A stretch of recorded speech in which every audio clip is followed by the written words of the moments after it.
xubnihii ugu horeeyay aqalka sare gobolada waqooyi ee baarlamaanka cusub ee 12aad ayaa maanta waxaa lagu doortay teenada afisyoon ee Muqdisho 6 kamid ah 12 kursi ee ka soo galay gobolada waqooyi ayaa maanta doorashadooda la xaqiijiyay waxaana doorashadu ay ku bilaabatay jawi degan kursigii ugu horeeyay waxa ku soo baxay senator Cabdi Xaashi Cabdullaahi oo mar kale ka mid noqday baarlamaanka cusub ee 12aad warqadda waxaa loogu codeeyay Professor Maxamed Maxamuud Allabari warqadda waxaa loogu codeeyay Professor Cabdi Ismaaciil Samatar doorashadan waxay ahayd mid ilgaar lagu hayay kuraasta qaarkoodna waxay ahaayeen kuwa tartan adag loo galay marka la eego kursiga uu ku soo baxay Professor Cabdi Ismaaciil Samatar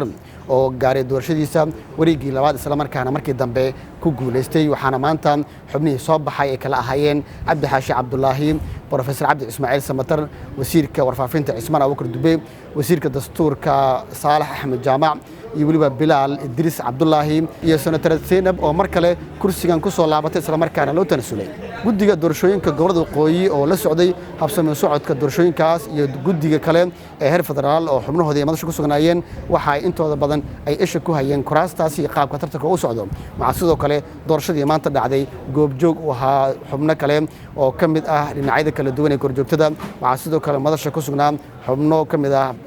dowladaha caalamka xubno ka socday oo uu horkacayay James Ismaan wakiilka xogaha guud ee qaramada midoobay oo maanta goobjoog u ahaa doorashooyinkii ka qabsoomay teenada afisyooni oo ay ku soo baxeen xubnaha senatarada aqalka sare ee gobolada waqooyi maalinta bari ayaa loo ballamay in kuraasta harsan ee shanta ah la gudagala doorashooyinkooda isla markaana xilli hore ergada ay soo xaadiraan